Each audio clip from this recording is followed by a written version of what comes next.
Welcome to this video on password security. In this video, we're going to discuss the importance of passwords and what role they play, as well as then go into password complexity requirements. And with this, we're going to be discussing what characteristics your password should have to help make it more complex and help protect it from any potential attacks against your passwords and against your accounts. After that, I'm going to go into the dangers around password reuse and why you should not reuse passwords, which then leads into the next topic of password managers and sort of what they are, why you should use them, and kind of the purpose behind those. And then finally, I'm going to discuss other password policies that you might see and kind of explain what these policies are and kind of why they might be there and why they might be implemented. So first, we're going to talk about the importance of password security.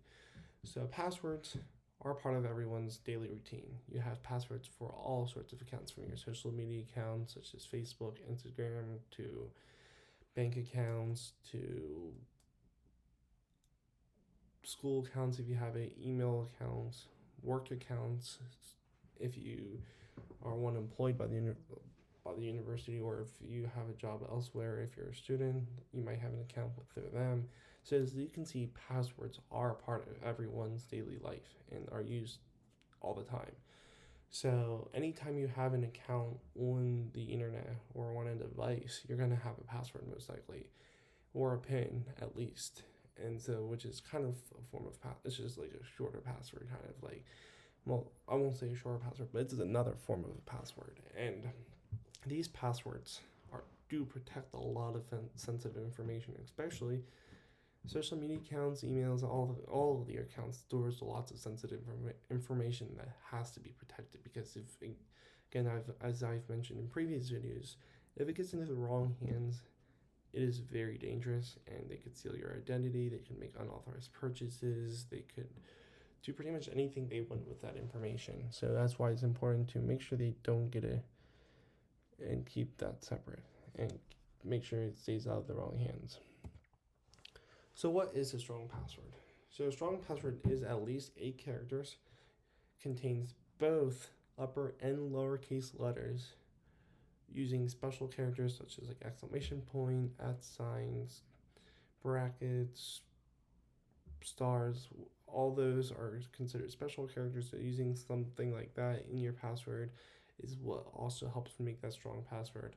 Another common thing that people might is using a common word, like a word in a dictionary or in the dictionary. And so trying to avoid using that, because when attackers are trying to guess your password, they're going to start with a lot of these stuff, starting with words in the dictionary. And so that's why it's important not to use these words. And also, the very important one is don't include personal information in your password, because if they get your password, they already have some of your personal information, which is not a good thing and leads to a lot of very bad things. So make sure you do not include any personal information in your password. Password suggestions. So these are things that you should try to follow when making passwords. First of all, again, don't include that personal information such as birthday, phone number, etc. Do not use words in the dictionary, as it just makes it easier. Use mnemonics, so like sayings or things to help you remember it, and then combining lowercase letters, uppercase letters, and special characters. So like having like an uppercase in the middle of the password, or just again mixing it up so it's makes it just even harder for an attacker to try to guess your password. And then also, we're going to get into this in the next slide, but password reuse. Use a different passwords on each account. Do not use the same password. So now that I've mentioned that, let's now go into password reuse and why you should not reuse passwords. So this is a common practice among users, though, and the reason for this is because, again, you have many accounts, you have many passwords. So, and if you're trying to come up with a complex password for every account, like, it gets very challenging. It's very hard to remember tons of passwords.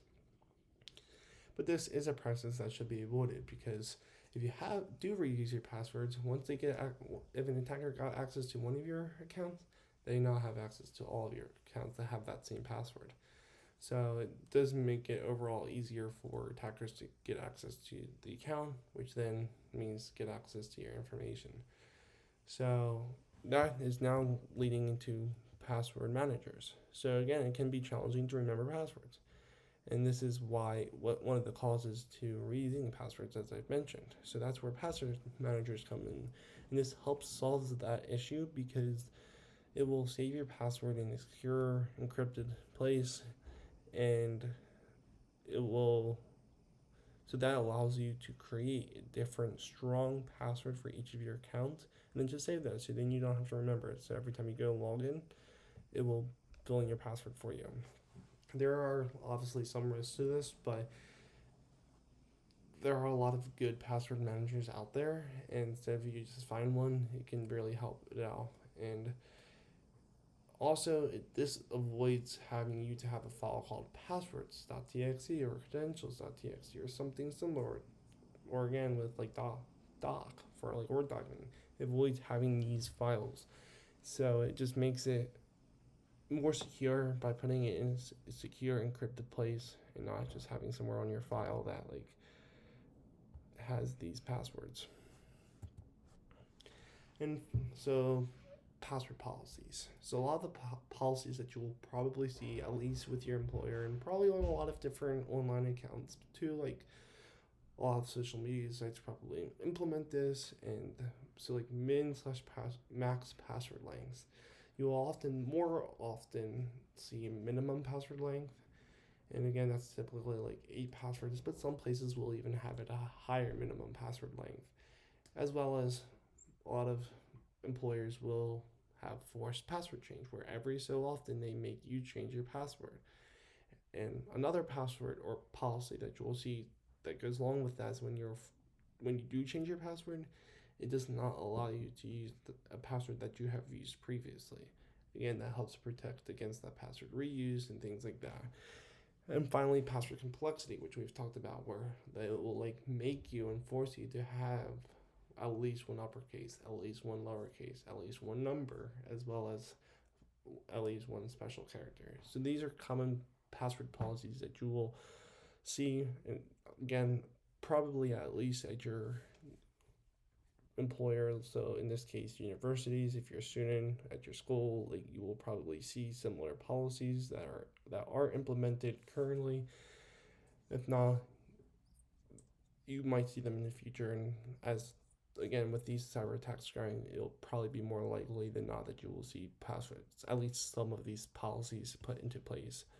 So that is it for this video on passwords. Again, make sure you follow these best practices and the complexity, especially making sure you make strong passwords and do not reuse your passwords. Like avoid it at all costs. Like do not do that. So that again does conclude this video.